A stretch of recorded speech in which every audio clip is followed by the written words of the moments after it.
नमस्कार दोस्तों, स्वागत है आपका ए श्रेणी आईएएस परिवार में। दोस्तों, जैसा कि आप जानते हैं कि ए श्रेणी में मेंस प्रोग्राम चलाया जा रहा है, जिसके अंदर जो है डेली हम आप लोगों के लिए दो क्वेश्चन लेके आते हैं पर्टिकुलर एक सब्जेक्ट के। 9 बजे जो आपके लिए क्लास आती है, जो वीडियो आपको मिलती है, उसके अंदर हम हिस्ट्री और पॉलिटी दो सब्जेक्ट कवर करा रहे हैं। जो 6 बजे हमारी वीडियो आती है, वहां पर अन्य सब्जेक्ट को कवर कराया जा रहा है। यहाँ पर जो भी क्वेश्चंस लिए जाते हैं, उनके पॉइंट्स, उनकी शुरुआत, उनके निष्कर्ष से आप ये तो समझते ही हैं कि किसी क्वेश्चन को कैसे लिखा जाता है। यहाँ से आपके सब्जेक्ट के पॉइंट्स भी क्लियर होते हैं। कैसे?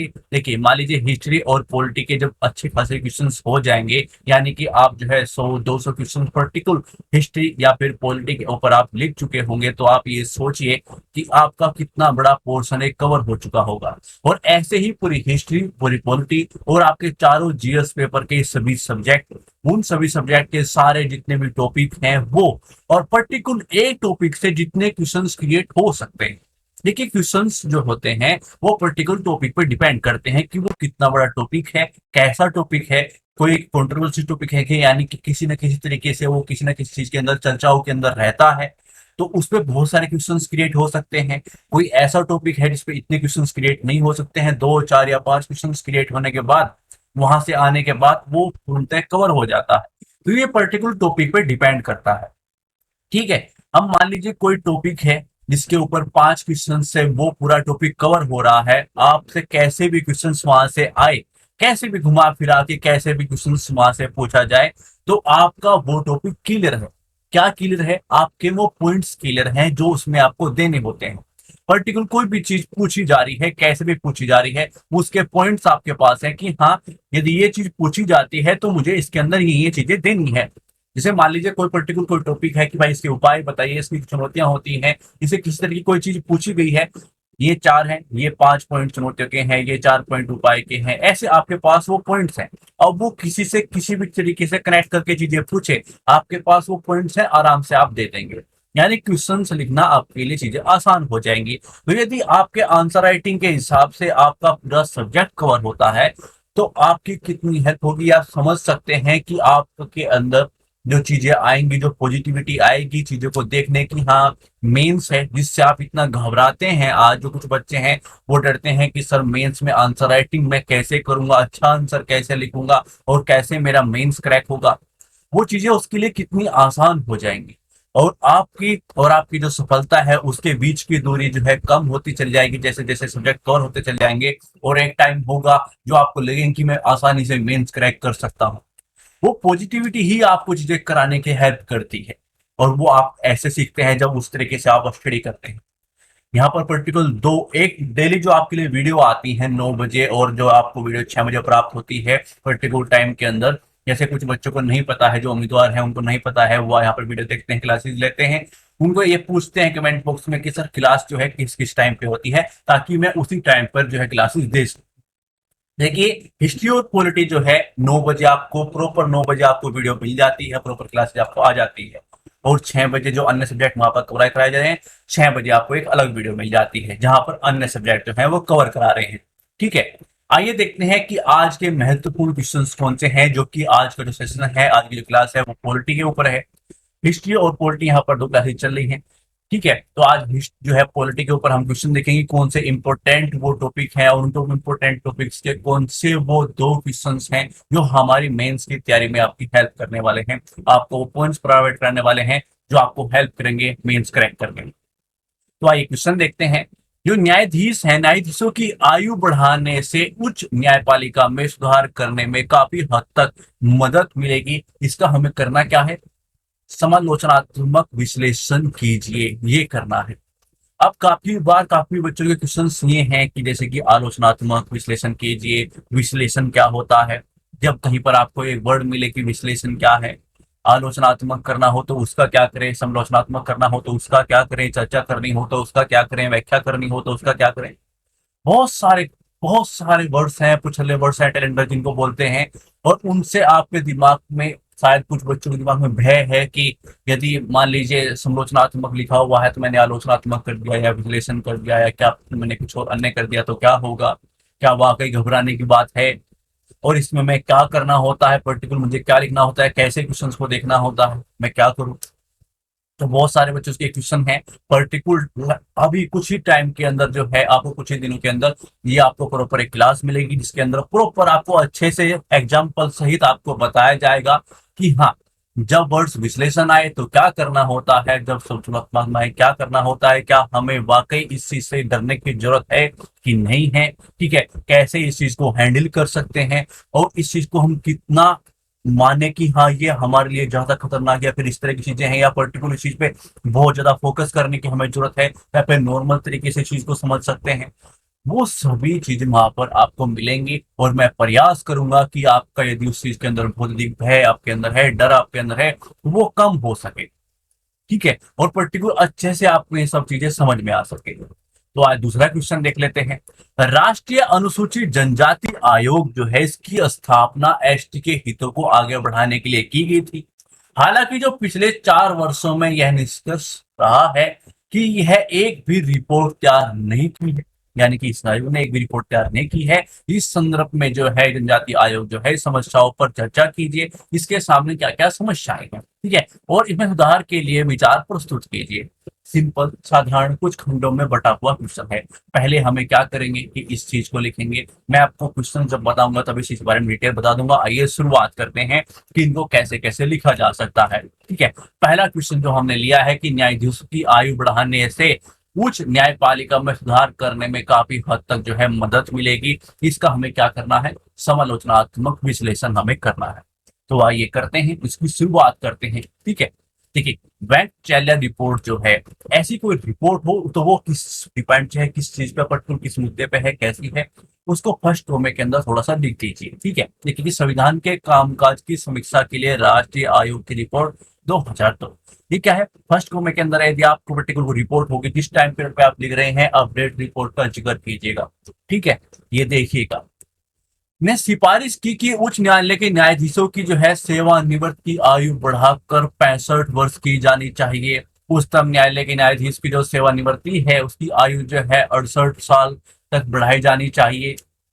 ये क्या बोल रही है, ये रिपोर्ट बोल रही है। जब इस तरह की कोई चीज सामने आती है तो अपनी बात किसी रिपोर्ट के माध्यम से या किसी जो बड़ा न्यायाधीश हो उनके कुछ बात बोली गई है उसके माध्यम से, कुछ उनके वक्तव्य के माध्यम से अपनी बात को शुरुआत कीजिएगा, क्योंकि वहां पर वैल्यू उन्हीं चीजों की होती है। जैसे कि पर्टिकुलर कोई न्यायाधीश है जो बहुत विख्यात हैं, जो परिचित हैं, उन्होंने कुछ बोला है या पर्टिकुलर रिपोर्ट उस तरीके की है, तो वो बात यदि आप रखते हैं तो आपकी बात की वैल्यू समझ में आती है, ठीक है, कि हाँ आपने किसी के रेस्पॉन्स लिया है कि भाई उसने ये बात बोली है, वो न्यायाधीश है, वो है, उन्होंने यह बात बोली थी, या फिर ये रिपोर्ट है इस बारे में ये कहती है। तो आप अपनी बात को ऐसे स्टार्ट करते हैं इस तरह के क्वेश्चन से, तो उसकी वैल्यू होती है। अपनी बातों में कोई चीज लिखोगे कि हाँ ऐसा होना चाहिए तो उसकी कोई वैल्यू नहीं होगी। तो ये भी हाँ हमें समझनी चाहिए कि किस चीज को कैसे स्टार्ट करते हैं, ठीक है, क्योंकि ये बहुत बड़ा मुद्दा होता है कि आपका जो प्रस्तुत आप कर रहे हैं, अपने आंसर को आप लिख रहे हैं, वो कैसे लिख रहे हैं, उसकी शुरुआत कैसे कर रहे हैं। पर्टिकुलर मैं आपको बता सकता हूं कि हाँ इस चीज के बारे में ये कर दीजिएगा, उसके बारे में ये कर दीजिएगा, वहां पर ये लिख दीजिएगा, यहाँ पर ये लिख दीजिएगा। क्या वाकई आप जो है आज तक जो प्रॉब्लम्स आप फेस कर रहे थे क्या उसका सोल्यूशन हो पाएगा? नहीं, क्योंकि वही तो आपकी प्रॉब्लम है कि जो कर दीजिए आप बोल देते हैं, या फिर कुछ इंस्टीट्यूट पे जो आपको 2-4 क्वेश्चन लिख के बता दे जाते हैं जो कुछ बच्चे चाहते हैं कि लिखें, तो वो चीज होने के बाद चीजें खत्म हो जाती हैं तो प्रॉब्लम्स वहीं पे आके खड़ी हो जाती है। क्यों 2-3 क्वेश्चन जो आपने बताए हैं उसके अलावा मैं क्या करूं? बहुत सारी समस्याएं मेरे सामने आती हैं, किस क्वेश्चन कैसे क्वेश्चन की शुरुआत कैसे करनी। वो देखिए पर्टिकुलर हम जब भी हम क्वेश्चन लेते हैं उसकी शुरुआत करके बताते हैं, उसके सारे पॉइंट्स बताते हैं, उसका निष्कर्ष बताते हैं, यानी कि प्रॉपर पूरा सब्जेक्ट आपका आंसर राइटिंग से हम कवर करा रहे हैं। तो और आपको क्या ही चाहिए, तो प्लीज बस हमारी आपसे यही रिक्वेस्ट है कि वीडियो को शेयर कर दीजिए ताकि उन लोगों तक चीजें पहुंच पाए जिनसे इनकी जरूरत है, ठीक है। आगे बढ़ते हैं।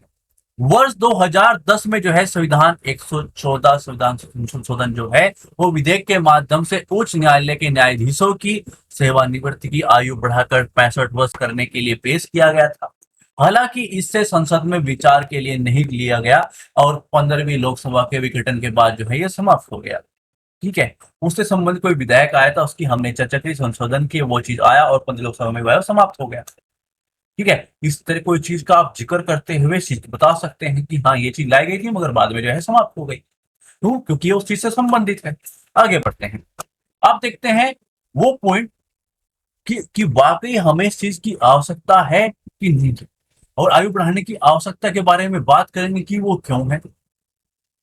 उसके सभी पॉइंट आपको देखिए, आपके माइंड में आपकी चीजों में क्या चल रहा है उसको साइड में रखिए। क्वेश्चंस की डिमांड क्या है बस उस पर फोकस कीजिए। जब पर्टिकुलर कोई बात आप रख रहे हो तो अपने उस चीज के बारे में अपने पॉइंट दे दीजिए, 2 4 5 6 जो भी आपके पास हो वर्ड के हिसाब से। जो वर्ड की लिमिट होती है, मान लीजिए 150 वर्ड में पूछा गया है तो 150 के हिसाब से अपने पॉइंट दीजिए, 3 या 4 दे दीजिए, ठीक है। और यदि 250 के अंदर आया है तो 5 से 6 दे दीजिए। तो वो डिपेंड करता है कि वर्ड्स के अंदर कितना वर्ड्स के अंदर जो है क्वेश्चन पूछा गया है, ठीक है। और ध्यान दीजिएगा जब आप अपनी बात रख रहे हो, जैसे कि न्यायाधीशों की आयु बढ़ाने की आवश्यकता क्या है, अब पर्टिकुलर आप मानते हैं कि आवश्यकता है कि नहीं है, आप क्या थिंक रखते हैं कि नहीं युवाओं को मिलना चाहिए, ये होना चाहिए, वो होना चाहिए, उस चीज को, उस माइंडसेट को निकाल के थोड़ी देर के लिए साइड में रख दीजिए, ठीक है। अपना कोई भी पॉइंट दे रहे हो बस वो फोकस कीजिए कि मैं उसको कितना अच्छे से लिख सकता हूं, कितने अच्छे से मैं वो पॉइंट दे सकता हूं। क्योंकि वो बहुत महत्वपूर्ण होता है कि अपनी पॉइंट को प्रमाण के साथ हम लिखते चलें। एग्जामिनर जब देखे तो उसको आसानी से चीजें समझ में आ जाए, आसान भाषा में लिखा हुआ हो, पॉइंट टू पॉइंट चीजें हो, ताकि उसको पढ़ने में आसानी हो, ताकि वो फिर आपको नंबर देने में भी आसानी से आपको नंबर दे दे। हमारा फोकस तो उसी चीज पे है कि हमें नंबर लेने हैं। नंबर से आईएएस या पीसीएस जिस चीज की आप तैयारी कर रहे हैं वो हमें बनना है, ठीक है। तो बस फोकस उस चीज पर रखिएगा, जो पॉइंट लिया है उसके बारे में अपने पॉइंट प्रमाण के साथ दे दीजिए। भारत में जन जनसंख्या जो है वो अनुपात आज भी स्थिति के प्रति मिलियन, यानी कि 1 मिलियन लोगों पर जो है 19.66 न्यायाधीशों के साथ दुनिया में सबसे कम है। यानी कि 1 मिलियन लोगों पर यहाँ पर लगभग लगभग 20 के आसपास न्यायाधीश हैं, ठीक है। और ये दुनिया में सबसे कम है। अब यदि आपने ये बात बोली है कि वाकई दुनिया में सबसे कम है तो कुछ तो प्रमाण आप देंगे, ठीक है भाई। बात तो हो गई कि इसके जो ये चीज आपने बोल दी है ये एक प्रमाण है कि हाँ सर 1 मिलियन के ऊपर इतने न्यायाधीश हैं। देखिए मैं पर्टिकुलर बता रहा हूं, मैं हो सकता है अपने पॉइंट देके एक तरफ खत्म करूं, मगर वो बताना इंपॉर्टेंट है कि ये चीज हुआ क्यों है, क्यों लिया गया है। ये प्रमाण आपने दे दिया तो अच्छा लगता है एग्जामिनर को कि हाँ उसने अपनी बात जो है आंकड़े के तहत रखी है। उसके बाद आपने बोला कि दुनिया में ये सबसे कम है तो उसका 1 या 2 प्रमाण दे दीजिए। देखिए कि 2016 में ब्रिटेन के जो है प्रति मिलियन लोगों पर, जैसे कि 1 मिलियन पर हमारे 20 के आसपास है, यहाँ पर 51 है। अमेरिका की बात करें तो 107 है, ऑस्ट्रेलिया की बात करें तो 41 है, कनाडा की बात करें तो 75 है। जरूरी नहीं है कि इतने ही आप दें, आप 2 रख दें, ठीक है। आपको क्या करना है, मैं मान लीजिए ब्रिटेन का और अमेरिका का ही रख दें, या फिर कनाडा या ऑस्ट्रेलिया का रख दें। मैं ये नहीं कहता कि आपको 4 ही रखने हैं, 2 3 आप रख दें आराम से, ठीक है। आपका पॉइंट पूरा हो जाएगा। आगे बढ़ते हैं। न्यायपालिका को बड़े पैमाने पर लंबित मामलों से निपटने में सक्षम बनाने के लिए न्यायाधीशों की संख्या में वृद्धि करना आवश्यक है। क्यों? क्योंकि नेशनल जो है न्यायिक डेटा ग्रिड के आंकड़ों के अनुसार जो है अधीनस्थ न्यायालयों में 2.84 करोड़ से अधिक जो मामले हैं वो लंबित हैं, और 43 लाख मामले उच्च न्यायालय में, लगभग जो है 57,987 मामले सर्वोच्च न्यायालय में लंबित है। पर इतने सारे जो मामले हैं जो लंबित हैं उन पे कोई तो काम करेगा, हमें आवश्यकता है उस चीज की। ये आंकड़े क्या दर्शा रहे हैं, आप ये आंकड़े देखिए बोलना क्या चाहते हैं, समझिए नॉर्मल सी चीज है कि भाई आप जब इस तरह के आंकड़े प्रस्तुत करते हैं तो आपका कहने का मतलब क्या है। आप जानते हैं और ये बात रखना चाहते हैं कि हमें उस चीज की आवश्यकता है, और आपके आंकड़े जो है इसी चीज को प्रमाण दे रहे हैं कि भाई हाँ बंदा उसी तरीके से चीजें बता रहा है कि वो ये महसूस करा रहा है कि हमें न्यायाधीशों की आवश्यकता है, ठीक है। बस अपनी चीजों को ऐसे प्रस्तुत करते चलना है कि इसके अलावा विधान उच्च न्यायालय और सर्वोच्च न्यायालय के सेवानिवृत्त जो न्यायाधीश हैं उनकी 70 वर्ष की आयु तक जो है अध्यक्ष और 65 वर्ष तक के रूप में जो है मानव न्यायाधिकरणों के लिए प्रदान करते हैं। इन न्यायाधीशों को इतनी जल्दी सेवानिवृत्त होने का कोई कारण नहीं है। अब आपके दिमाग में आ रहा हो कि कारण तो हैं, ये हैं, वो हैं, ऐसा है, युवाओं को मिलना चाहिए। मैं पहले भी बोला हूं कि उसको साइड में रख दीजिए। जिस भी पॉइंट को दे रहे हो, जिस तरीके के पॉइंट्स वहां पर आंकड़े दे रहे हो, बस वहां पर वो 3 प्रमाणों के साथ देते चलें। अपना दिमाग जो है वो एग्जाम पर्सपेक्टिव वाला बनाए कि हाँ कोई एग्जाम है, कुछ पूछा गया है, बस उस हिसाब से चलना है। वो जो कहानियां, उस तरह की चीजें और आप जो घुसे रहते हैं उन चीजों के, उस कारण से ये प्रॉब्लम्स क्रिएट होती हैं कि आप जो है विचलित रहते हैं। आपका फोकस अपने काम की चीजों से थोड़ा सा हट जाता है, आप चीजों से प्रभावित होकर चलते हैं। क्रिटिकली चलिए, ठीक है। जो आपने वर्ड देखा है ना कि समालोचनात्मक चलना, आलोचनात्मक चलना, ये आलोचना का जो प्रॉब्लम्स है आजकल, कोई आपसे बोलेगा कि आपने सुना होगा कि भाई मान लीजिए आपसे बोल दे किसी ने आपकी आलोचना की है तो क्या सोचोगे आप? निंदा की है। व्यवहारिकता में आ गया है ये वर्ड कि भाई, इसलिए तो अब आप देखेंगे कि यूपीएससी या पीसीएस क्या कर रहा है। अब इस वर्ड का आपने ज्यादा इस्तेमाल होता आप नहीं देखेंगे क्वेश्चन के अंदर की आलोचना कीजिए। उसमें एक विश्लेषण के तहत चीजें आएंगी, कैसे कि आलोचनात्मक विश्लेषण कीजिए, आलोचनात्मक परीक्षण कीजिए, इस तरह के वर्ड आप देखेंगे। आप प्रॉपर आलोचना नहीं देखेंगे कि आलोचना कीजिए। क्यों? क्योंकि व्यवहारिकता में ये वर्ड ऐसे आ गया है कि उसका ये माना जाता है कि निंदा कीजिए, उस ओर चले जाते हैं लोग। उसका मतलब क्रिटिकल चीज है कि भाई आप जो है बिना किसी से प्रभावित हुए दूध का दूध और पानी का पानी कर दीजिए, यानी कि उसके कुछ पक्ष में चीजें कुछ विपक्ष में चीजें कर दीजिए, ठीक है। अब वो क्वेश्चंस पे डिपेंड करता है। पहली बात तो हमें क्वेश्चंस ही बता देता है कि हमें किस ओर जाना है। समझ रहे हो ना आप चीज? बस उस वही चीज आपको समझ में चलता है। ठीक है, एक पहलू जिस पर ध्यान नहीं दिया गया है कि वह यह है कि जैसे जैसे भारतीय अर्थव्यवस्था बढ़ती है, मुकदमों का जनसंख्या में अनुपात तेजी से बढ़ेगा। Australia, Canada, France, USA, UK, Japan जैसी उनमें जो अर्थव्यवस्थाएं हैं, उनकी मुकदमेबाजी से जनसंख्या अनुपात बहुत अधिक है, और ये चीज हमें वहां पर देखने को मिलती है। ठीक है, तो ये क्या अपने आप ने बता दी कि भाई आ सकता है, उसके आंकड़े उसके प्रमाण आपको देते चले। अब बात जो लिखी गई है कि ये चीज के सकारात्मक पहलू और नकारात्मक पहलू हम देख सकते हैं कि यदि बढ़ाई गई उसके सकारात्मक परिणाम कैसे होंगे, और यदि बढ़ाई गई तो उसके नकारात्मक परिणाम कैसे होंगे। क्यों? अब ये चीज हमने क्यों ली है, ये चीज आप देखेंगे उस वर्ड से जो क्वेश्चंस के अंदर है। ये वर्ड, ये ये इस चीज का प्रमाण है। इसमें आपको करना कुछ नहीं होता है कि कुछ उसके पक्ष में चीजें लिख दीजिए, कुछ उसके जो है विपक्ष में चीजें लिख दीजिए, बस यही चीज करनी होती है। पक्ष में थोड़ी ज्यादा कर दीजिए, विपक्ष में थोड़ी कम कर दीजिए, बस। आलोचनात्मक थोड़ी सी ज्यादा, किस चीज की, नकारात्मक चीजों की कर दीजिए कि भाई कुछ और पॉइंट बढ़ा दीजिए नकारात्मक, बस इतना ही करना होता है। फालतू की टेंशन नहीं लेनी होती है, इतना बर्डन नहीं लेना होता है इस चीज के अंदर। सकारात्मक परिणाम देखते हैं। देखिए, इससे महत्वपूर्ण लाभ होंगे। वरिष्ठ सेवावर्त न्यायाधीश अपने साथ जो है वर्षों तक अनुभव लेकर आएंगे। अपने अनुभवी न्यायाधीश जो है एक मजबूत प्रतिभा पूल का निरंतर जो है उपस्थित सुनिश्चित करेगा। यह मौजूद जो न्यायाधीश है वो हटाए बिना न्यायाधीशों की नियुक्ति की जा सकेगी। ठीक है, और यह बढ़ते बकाया और समस्याओं का समाधान करेगा। यह जो है सेवानिवृत्त के बाद कार्यों की जो है अनाकुश बना देगा, और परिणाम स्वरूप कानून के जो है शासन तथा न्यायपालिका की स्वतंत्रता के मजबूत करेगा, और लोकतंत्र को बनाए रखने के लिए महत्वपूर्ण है। ये क्या पॉइंट्स होंगे कि सकारात्मक परिणाम होंगे, भाई ऐसी ऐसी चीजें होंगी। अब चलते हैं कुछ विपक्ष की चीजों पे। नकारात्मक परिणाम क्या क्या हो सकते हैं? देखिए, पद का दुरुपयोग हो सकता है। लेकिन लंबे समय तक एक ही जगह पर बने रहने से, एक ही सीट पर बने रहने से उस व्यक्ति द्वारा जो है पद का दुरुपयोग करने की संभावना हो सकती है। ये धारणा दिमाग में आ सकती है, तो ये भी धारणा बन सकती है। ये क्या है? नकारात्मक परिणाम।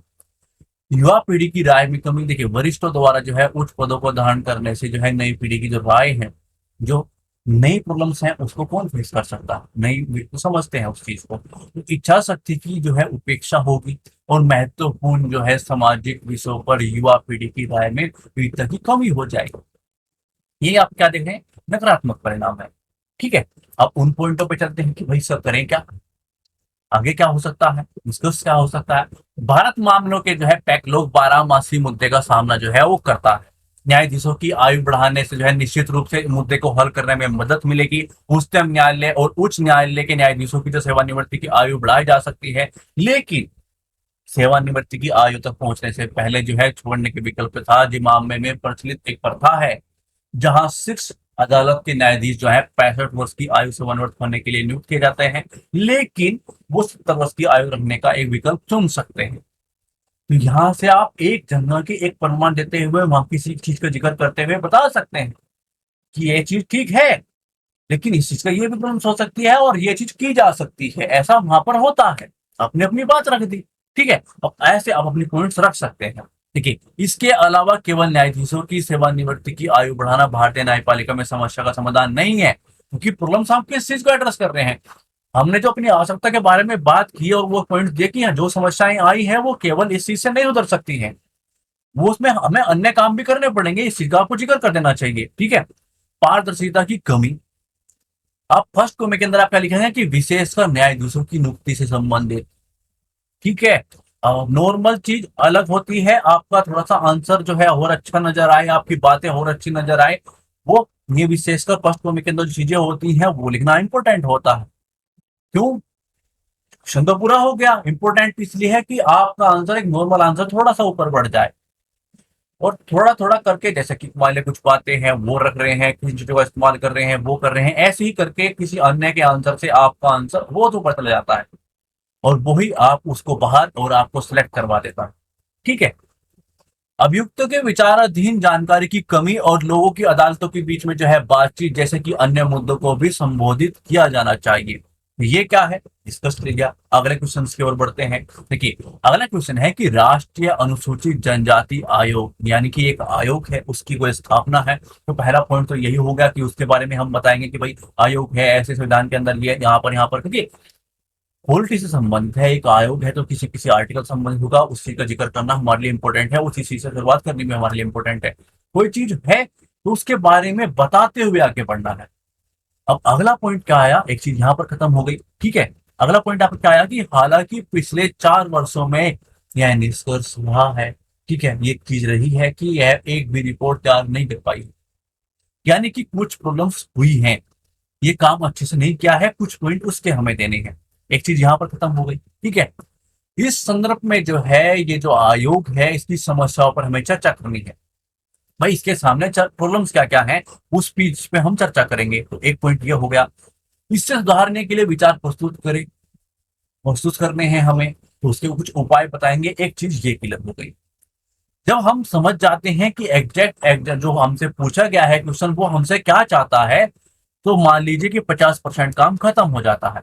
और ये हमारे लिए बहुत इंपॉर्टेंट है कि हम पर्टिकुलर ये तो जान लें कि कोई एग्जाम हमसे चाहता क्या है, वो हमसे क्या चाहता है, किस तरह से हम पढ़ाई करें, किस तरह से आगे बढ़ें। हमारा टारगेट है कि 2 या 3 साल या फिर 1 साल के अंदर, फर्स्ट अटेम्प्ट के अंदर, सेकंड अटेम्प्ट के अंदर, या थर्ड लास्ट है हमारा, 2-3 अटेम्प्ट के अंदर हम अपना एग्जाम क्रैक करके एक तरफ। ये काम इतना लंबा नहीं है, हमें आईएएस बनना है और आईएएस बनने के बाद या फिर पीसीएस में किसी बनने के बाद हमें कुछ आगे और अन्य काम करने हैं। केवल तैयारी में तो नहीं लगा रहना पूरी उम्र, और जहां पर इधर उधर आप उलझे रहते हैं वहां पर आपके साथ यही होगा। समझिए बात को, कठोर है मगर सत्य है। क्या होता है कि जब आप एक न्यूज सिस्टम के अंदर बड़े रहते हैं, कुछ आज एजुकेशन चैनल्स इस तरह की चीजें प्रोवाइड कराते रहते हैं, न्यूज चैनल्स के सिस्टम में बड़े रहते हैं, तो वहां से क्या चीजें क्रिएट होती है, वहां से होता है कि आपके माइंड सेट को बेकार करते हैं। आपको लगता है कि वो पढ़ाई की चीजें हैं मगर वो नहीं होती, वो पूछा ही नहीं जाएगा, वो यूज ही नहीं होगा। आपको लगता है कि टच है मगर नहीं होगा टच। तो इस चीज को बहुत ही गहराई से चीजों को समझिए, और अपने एग्जाम के प्रति, अपनी चीजों के प्रति कि क्या मेरे लिए सही है क्या नहीं है, मुझे सिलेक्शन लेना है, फैमिली के लिए, अपने लिए बहुत कुछ करना है। केवल तैयारी में नहीं लगा रहना है, सिलेक्शन के बाद देश के लिए भी कुछ करना है, अपनी फैमिली के लिए भी कुछ करना है, वो वेट कर रहे हैं। ठीक है, तो वो सब के लिए काम कीजिए, अपने ऊपर काम कीजिए, अपने एग्जाम पर्सपेक्टिव से चीजें लेते चलिए, यहाँ पर सब चीजें हुई होंगी आपके लिए। ठीक है, आइए इसकी शुरुआत देखते हैं कैसे कर सकते हैं। राष्ट्रीय अनुसूचित जनजाति आयोग जो है, इसकी स्थापना भारतीय संविधान के अनुच्छेद 338 में संशोधन करके, संविधान कौन से में, 89वां संशोधन, अधिनियम 2003 द्वारा संविधान में एक नया अनुच्छेद कौन सा, 338A सम्मिलित की गई है। अंतर ये एक संवैधानिक निकाय है, उस चीज के बारे में जो पॉलिटिकल है, जो संविधान की चीजें हैं उसके अंदर उस चीज के बारे में हमने बता दिया, क्योंकि इंपॉर्टेंट था। कुछ चीज ऐसी पूछी गई है, उस चीज के बारे में बताना ही इंपॉर्टेंट है, ऐसे ही शुरुआत करनी है। कोई परिषद है, कुछ ऐसी चीज पूछी गई है, उस चीज के बारे में बताते हुए तो शुरुआत करोगे। ये ये छोटी छोटी चीजें हैं, बस यही चीजें सीखते चलनी है आपको। अनुच्छेद 338A जो है, अन्य बातों के साथ साथ जो है, ये जो आयोग है संविधान के तहत, किसी अन्य कानून के तहत या फिर सरकार के किसी अन्य आदेश के तहत जो है, ये एसटी को प्रदान किए गए विभिन्न सुरक्षा जो है उपाय है, उनके कार्यान्वयन की निगरानी करने, ऐसे सुरक्षा उपायों के कामकाज का मूल्यांकन करने की शक्ति इसको प्रदान की गई है। ठीक है, ये प्रदान करता है कि इस तरह के कार्यों के अंदर इन्वॉल्व रहता है। अब ये है क्या, उससे संबंधित पॉलिटी के अंदर जो है आर्टिकल्स है वो हमने बता दिए, और उससे कार्य क्या है उससे चीज हम शुरुआत कर रहे हैं। कार्य पर्टिकुलर नहीं, देखिए मैं बार बार आपके लिए चीजें रिपीट करता हूँ, क्यों, क्योंकि हर क्वेश्चन से चीजें आप पर्टिकुलर आपके यहाँ पर आ जाए। उस चीज के बारे में बताते हुए शुरुआत की, उस चीज के बारे में बताते चले गए और कार्य का हल्का सा जिक्र कर दिया। ये क्यों किया गया किसी चीज के अंदर, शुरुआत के अंदर, ताकि एक प्रभाव बना रहे, क्योंकि आगे वही सब चीजें होने वाली है। भाई आप कोई चीज के बारे में जिक्र कर रहे हैं तो वो करता क्या है इसके बारे में जिक्र करना पड़ेगा, ठीक है, वो तो उस चीज के लिए इंक्लूड है। मगर क्वेश्चंस के अंदर जो आंसर आप लिखते हैं उसके अंदर एक प्रवाह होना बहुत इंपॉर्टेंट है, प्रवाह आता है चीजों को कनेक्ट होने से, ठीक है। अब बात करते हैं उसके कर्तव्य, उसके कार्य क्योंकि जिक्र हुआ है, ठीक है, वो प्रवाह दे दिया गया है।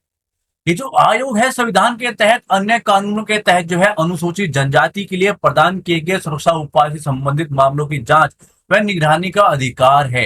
अनुसूचित जनजातियों और उनके अधिकारों व सुरक्षा उपायों से वंचित करने के संबंध में विशिष्ट शिकायतों की जांच करना, ये इसके कार्य हैं। और ये भी कार्य भाई, ये 4 कार्य आपने बता दिए, 5 कार्य आपने बता दिए, पॉइंट टू पॉइंट चीजें हमने बतानी है, ठीक है। अनुसूचित जनजातियों व सामाजिक आर्थिक विकास योजना प्रक्रिया में भाग लेना, सलाह देना एवं उनके विकास की प्रगति का मूल्यांकन करना, राष्ट्रपति को वार्षिक रूप से ऐसे अन्य समय पर जो है रिपोर्ट प्रस्तुत करना जब आयोग उन सुरक्षा उपायों के कार्य पर रिपोर्ट देना उचित समझे। अनुसूचित जनजाति के संरक्षण, कल्याण, विकास और उन्नति के संबंध में ऐसे अन्य कार्यों का निर्वहन करना तथा राष्ट्रपति संसद द्वारा बनाए गए किसी भी अन्य कानून के प्रावधानों को अधिनियम जो नियम है उनको द्वारा निर्दिष्ट करके। तो ये क्या है, ये इसके कर्तव्य है, ये इसके कार्य है। उन चीजों को हमने जिक्र कर दिया। आगे बढ़ते हैं। अब वो मुद्दे क्या है जिनकी वजह से वो डिस्कस सिस्टम है जो है प्रॉब्लम्स क्रिएट हो रही है कि वो निष्क्रिय हो गया है। वो लिखा गया है ना कि वो निष्क्रिय हो गया है। ये दिखता है कि भाई हालांकि पिछले 4 वर्षों से यह निष्क्रिय रहा है। ये जो निष्क्रिय रहा है तो इसका निष्कर्ष क्या है, निष्कर्ष का मतलब वो पॉइंट्स का क्या है, वो मुद्दे क्या क्या है, वो चीज का पता होना बहुत इंपॉर्टेंट है, क्योंकि जो भी खंड है वो चीजें हमने उस तरह से लिखते चलना है। लंबित रिपोर्ट यानी कि जो समस्याएं हैं, जो मुद्दे हैं। वित्तीय वर्ष जो है 2021-22 में इसकी केवल 4 बार बैठक हुई है। शिकायतों के समाधान और इससे प्राप्त होने वाले मामलों की लंबित दर जो है 50% के करीब है। जनशक्ति बजटीय आवंटन में कमी है। ऐसे अपनी पॉइंट अपने मुद्दे बातें बताते चलेंगे, ठीक है। समिति में जनशक्ति और बजटीय कमी के साथ जो है आयोग के कामकाज पर जो है निराशा व्यक्त की गई है, व्यक्त की हुई है, तो होनी है, ठीक है। आयोग में भर्ती आवेदकों की कमी के कारण जो है बाधित थी, क्योंकि जो है पात्रता की कई बार निर्धारित किया गया, कई उम्मीदवारों को आवेदन करने में सक्षम बनाने के लिए जो है नियमों को बदल दिया गया। विशेषज्ञ की कमी है कि अनुसूचित जनजाति की शिकायत से संबंधित जो मामले हैं उनको देखने के लिए इस आयोग के पास जो है आवश्यक कौशल नहीं है, ठीक है। और यह कानून के अनुसार खनिज संसाधन, जल संसाधन जो है आदिवासी समुदाय के अधिकारों की रक्षा के उपाय करने के लिए मिशन में विफल रहा है। तो ये क्या है, ये जो हम उसने एक बात बोली है ना कि निष्क्रिय रहा है 4 साल तक, उससे संबंधित कुछ ऐसे पॉइंट दे देने, ऐसे कुछ संबंधित मुद्दे दे देने, क्योंकि हर खंड के ऊपर हमने बात करनी है। जिसने जिसने जो भी पूछा है, जो भी हमसे जानना चाहता है, वो सब हम उसको बताएंगे। उसकी समस्याएं क्या क्या हैं, उसके जो प्रॉब्लम्स थी वो क्यों निष्क्रिय रहा, क्या क्या उसके पास कमियां हैं, क्या क्या उसकी समस्याएं हैं, वो हमने इंक्लूड करनी। क्या क्या चीजें इंक्लूड होगी, देखिए क्वेश्चंस के अंदर जो ये पूछेगा कि वो निष्क्रिय रहा है और उसकी जो है तैयार रिपोर्ट नहीं की गई है, इस संदर्भ में उसकी कुछ समस्याएं हैं, इसको हमने इंक्लूड करके उसके कुछ पॉइंट हमने बता दिए। अब आप आगे चलेंगे उनके उपाय से संबंधित। उपाय क्या क्या हो सकते हैं, क्या क्या हम कर सकते हैं। देखिए, रिक्ति को तुरंत भरा जाना चाहिए। इसमें अब जो देरी का कोई कारण नहीं है, ठीक है, इसमें क्योंकि भर्ती नियमों को उपयुक्त रूप से जो है संशोधित किया गया है। आयोग के लिए जो है बजटीय आवंटन की समीक्षा करने की आवश्यकता है ताकि धन की कमी के कारण जो है उसके कामकाज को नुकसान न पहुंचे, ये करने की जरूरत है। आयोग के जो है सदस्यों को जो है अनुसूचित जनजातियों के कल्याण से संबंधित विभिन्न कानूनी और जो है संवैधानिक प्रावधानों से अवगत कराने के लिए उचित प्रशिक्षण दिया जाना चाहिए। तो ये क्या है, ये हम कुछ कार्य कर सकते हैं। तो हमारा यह प्रयास आपको कैसा लग रहा है, प्लीज कमेंट बॉक्स में जरूर लिखिएगा। प्लीज इन वीडियो को शेयर कर दीजिए जहां पर भी आप शेयर कर सकते हैं। आप किसी की हेल्प कर रहे हैं, कुछ बंदों के पास ये चीजें नहीं जा रही हैं जिनको उनकी वाकई जरूरत है, यदि आप ऐसा कर देंगे तो उनकी हेल्प हो जाएगी। थैंक्स फॉर वॉचिंग, धन्यवाद।